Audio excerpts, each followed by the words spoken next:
Deux thèmes centraux traversent la littérature victorienne du XIXe siècle.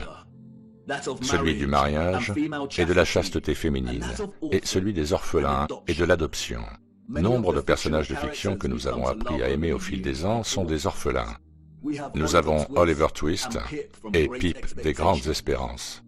Nous avons la petite orpheline Jane Eyre et Heathcliff des Hauts de Hurlevent. Nous avons Mowgli du Livre de la Jungle, Cosette des Misérables. Nous avons Heidi, Réponse, Peter Pan, Blanche-Neige. Nous avons Tom Sawyer et Huckleberry Finn, et Anne au pignon vert. Et ces livres étaient de leur temps.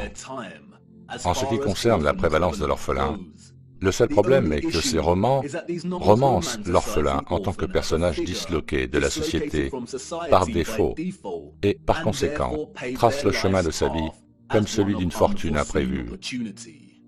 Ce n'était pas la réalité. Le thème du mariage et de la chasteté que l'on retrouve dans tant d'œuvres littéraires du XIXe siècle, comme celles de Jane Austen, de Bronte, de George Eliot, Dickens, de Thomas Hardy, de Léon Tolstoï, de Victor Hugo et d'autres encore, n'était rien d'autre qu'une propagande soigneusement déguisée et bien écrite, dont le seul but était de solidifier et de justifier un cadre de valeurs sociales qui séparait les enfants de leur mère. Les enfants nés en dehors du mariage ou de l'union conjugale étaient considérés comme illégitimes, ce qui signifie qu'ils n'avaient pas de statut légal. L'illégitimité des enfants était un sérieux handicap tout au long du XIXe siècle. La majorité des employeurs n'embauchaient pas les femmes ayant un enfant illégitime. De nombreuses mères célibataires avec des enfants illégitimes se retrouvaient sans foyer, en mauvaise santé, affamées, épuisées. Leur seul refuge était le foyer du travail, où elles devaient accomplir les tâches les plus désagréables. Dans certains endroits, les femmes ayant des enfants illégitimes étaient singularisées et devaient porter un uniforme spécial qui alertait tout le monde sur leur statut de mère célibataire ou de femme déchue. En conséquence, un grand nombre d'orphelinats et d'institutions pour enfants trouvés ont été créés. Voici l'hôpital pour enfants trouvés de Londres, qui était très actif au XIXe siècle. Regardez sa taille. Charles Dickens était obsédé par cet endroit. L'inspiration, dit-on. Le récit officiel nous dit qu'environ 4500 femmes ont confié leurs enfants à cet énorme bâtiment. Mais ce n'était qu'une institution.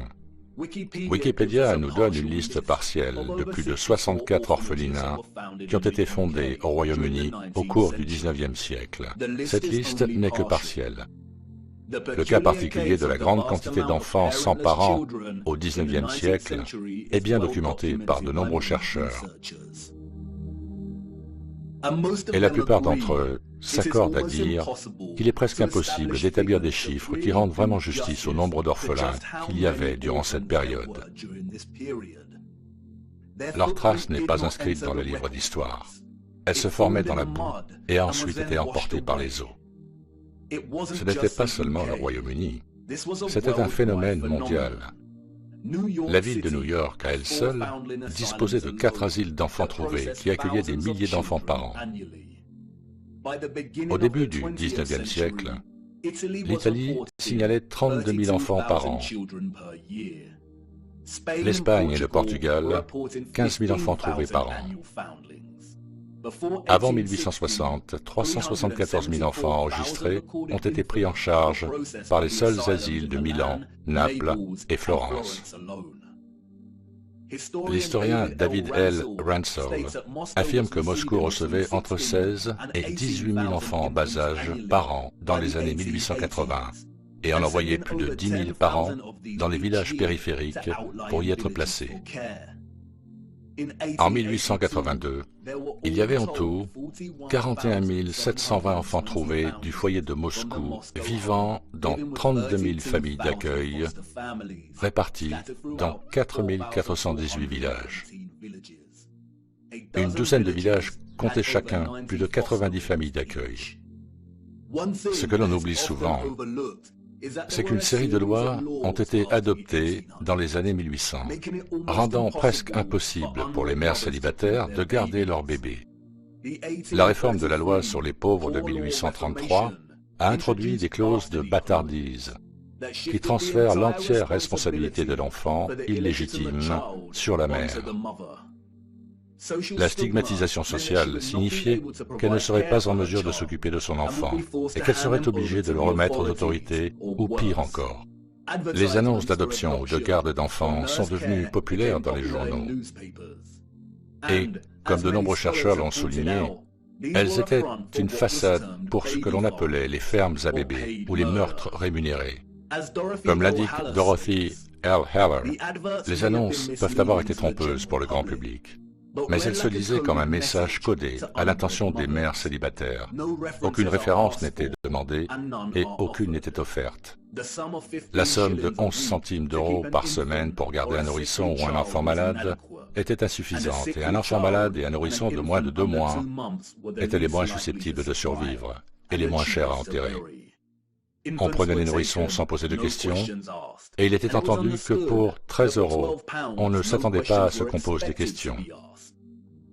La transaction entre la mère et l'éleveur de bébés se déroulait généralement dans un lieu public, dans les transports en commun ou par l'intermédiaire d'une seconde partie. Aucune information personnelle n'était échangée. L'argent était versé et la transaction était terminée. La mère savait qu'elle ne reverrait jamais son enfant vivant. Cependant, la plupart des enfants n'étaient pas assassinés, mais déposés à la porte d'orphelinats ou de foyers de travail. On donnait une toute nouvelle identité à tous les enfants placés dans ces institutions. On leur fournissait temporairement un abri, de la nourriture et des vêtements, puis on les envoyait dans des maisons de travail ou ailleurs. Au XIXe siècle, les photographies étaient rares, mais vers la fin du siècle, nous en voyons davantage. Le dernier continent à connaître un tel exode massif d'orphelins était les États-Unis. Et c'est là que nous voyons les traces des trains d'orphelins. Le premier groupe de ces orphelins est arrivé dans le Michigan en 1854, et à partir de ce moment, le réseau a transporté des centaines de milliers d'enfants à travers les États jusqu'à sa fin en 1929. Officiellement, plus de 97 institutions s'occupaient d'orphelins et de trains d'orphelins au XIXe siècle. Et là encore, cela ne concernait pas seulement les États-Unis. Annie Macpherson entrera dans l'histoire comme une femme qui a exploité plus de 100 000 orphelins et les a expédiés du Royaume-Uni vers le Canada, la Nouvelle-Zélande, l'Afrique du Sud et même jusqu'aux confins de la planète en Australie, pour les vendre comme main-d'œuvre enfantine. Pourquoi voyons-nous tant de photographies d'orphelins dans des foyers de travail? Pourquoi travaillent-ils avec des machines conçues pour être utilisées par des adultes? N'y avait-il pas assez d'adultes à cette époque pour effectuer ce travail? Et puis il y a un cas étrange, celui de l'essor des parcs d'attractions américains au tournant du XXe siècle.